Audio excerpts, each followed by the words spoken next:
Alright, what's going on, everybody?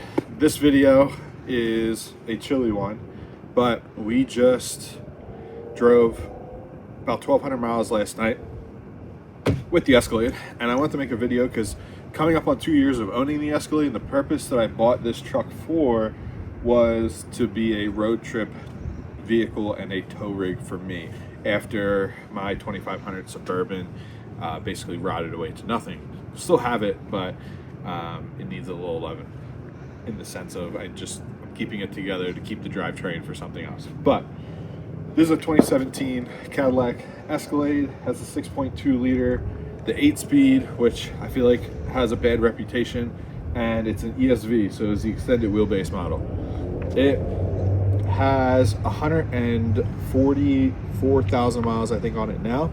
I bought it just under 2 years ago with 94,000 miles on it. So we've done about 50,000 miles on this thing. And by the time I hit that 2 year mark, it's probably going to be at about 55,000 miles after all the driving we're going to be doing the rest of this month. And when we go back down to Florida and the drift events that we're going to be driving to in January and February. So 50,000 miles. So I figure I'll do a little review on what I've done and what has had to be replaced on this as we go. So starting immediately with the elephant in the room of any post 2010 GM truck is the active fuel management, the displacement on demand. The day I went and picked this up, I drove it around the block at my buddy's shop, and I hated it. It drove like crap with the displacement on demand when it would go to the V4 to the V8 mode. So I plugged in my HP tuners and I adjusted the tune to never go into V4 mode. It always stays in V8 mode. Figure with that I'll be able to buy myself some time until the inevitable of it dropping a lifter and me having to tear the engine apart happens. On top of that, I did what's called a VLOM mod, VLOM mod, where I block off the oil passages to the solenoids, that even if the system is deactivated and those lifters, those solenoids are still bleeding oil pressure to those lifters, they can partially deactivate a cylinder and still cause problems. So we blocked off the oil passages there. Otherwise, other than regular tune-up items like cleaning the back sides of the valves with the direct injection setup, doing spark plugs and wires, and oil changes every 5,000 miles, this 6.2 is untouched. I've also done belts, and I've done thermostats. That's it. That is all. And the throttle body, just because it was dirty and I just put a new one on. Thermostats have been a trouble point for me. I replaced a thermostat. This is my fourth one. I hate the plastic housings. They either start leaking over time or the thermostats get stuck open, and I think it's just a bad design. But a thermostat's 20 bucks. It's 3 bolts, hose clamp, super easy to get to. So that's it for the engine. I do 5,000 mile oil change intervals because even though they say 7,500, a lot of the research I've done and reading has kind of led me to doing earlier oil change intervals. So I stick to a 530 oil, a little thicker than the 020 they call for. 530 oil, 5,000 mile oil change interval, and just run it like that. Then the transmission. So that leads me to another pain point with these is the 8-speed transmissions, where they come with a factory transmission thermostat, and the cooler goes through the AC condenser. They don't have an external cooler or anything like that. The thermostat on the transmission won't start flowing fluid fully until it hits 195 degrees. And people say that the engineers designed it this way, the engineers this, the engineers that. I looked up the data sheets for the very specific Mobil 1 fluid that you're supposed to run in these transmissions, and they say that they maintain lubricity down to negative 75 degrees, but they maintain lubricity to extremely high temperatures, but they don't really know what those extremely high temperatures are. Everywhere I come from with my older trucks, when you're consistently over that 200 degree mark for a transmission, it shortens the life of the materials inside of it. So I stole the giant transmission cooler from my Suburban. I ran it in line with compression fittings and AN lines, and I have a giant trans cooler right here behind the grill. My transmission will consistently, even when towing, be within 40 to 50 degrees of ambient temperature. We climbed a mountain for about 10 minutes. We were just laying on it, towing the trailer to Kentucky for LS Fest this year. We were in Tennessee climbing a mountain, and the highest, it was about 90 degrees out that day. The highest trans temp I saw was 150 climbing a mountain. So I think that plays a big role in extending the life of these transmissions, and the torque converters is keeping that temperature down significantly on the transmission. So then moving to the rear of the truck, I lowered it 2 inches in the back with 2-inch lowering springs. Probably not the best for towing, but from an aesthetic standpoint, it's kind of a reverse level, and I just like the way it looks. So by doing that, when I put those springs in, I added Firestone airbag inserts into the coil springs, and I have the point where they hook up right here.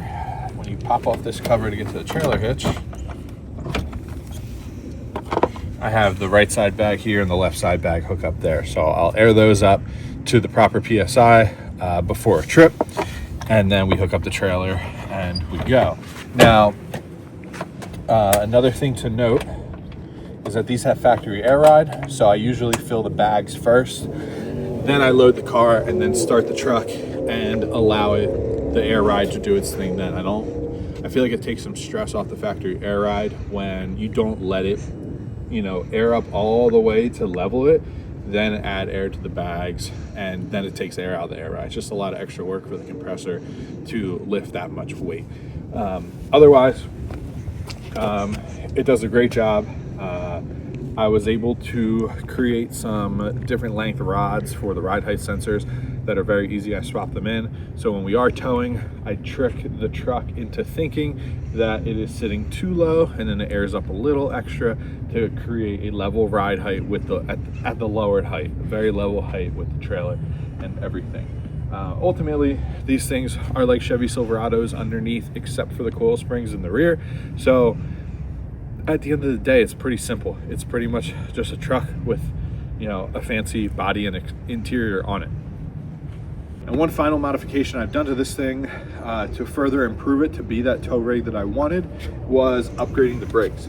So these come with I think it was a dual piston floating caliper from the factory, and I opted for a 2021 and up Silverado 4-piston Brembo style rotor or caliper with the matching rotor. All it required was that I put a spacer in the form of a washer in between the caliper and the knuckle, and it lined everything up, and that provided far better braking quality than the factory brakes, which was definitely necessary.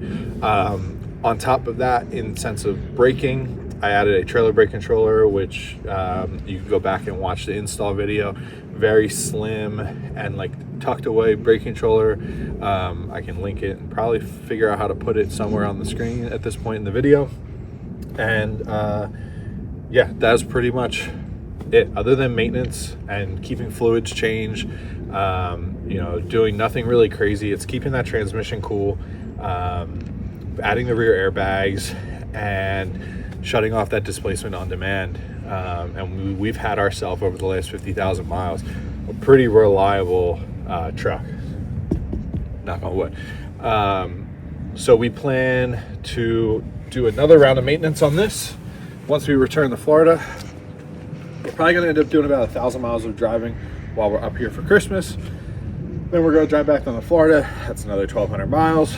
And then once it's back in Florida in the warmth, I will do a full run of fluids, oil, trans, rear differential, and all that stuff. And then it should be ready for another year of towing. So I know a lot of people were surprised when they do see me towing with an Escalade. At the end of the day, it's no different than a Denali, a Yukon Denali, or a Suburban, other than the 6.2 versus the 5.3.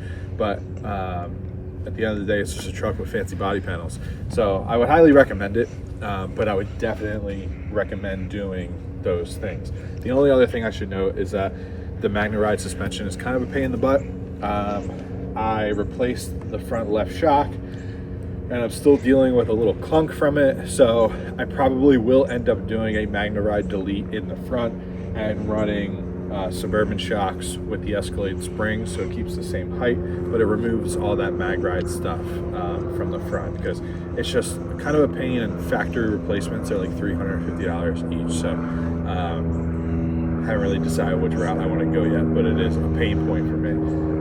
Otherwise, the Escalade has been good. It is comfortable. We have the CarPlay in it too, so you know, we have a magic box and we're able to basically watch TV while we're on 20-hour road trips. So it's comfortable in that sense, and that is all. So I just want to give an update on a 50,000 mile update with towing with our 2017 Cadillac Escalade ESV with the 6.2 liter LT engine and the 8-speed transmission. It's a 2-wheel drive as well. I don't know if I mentioned that before, but yeah, so thank you for watching. Hopefully this provides some insight.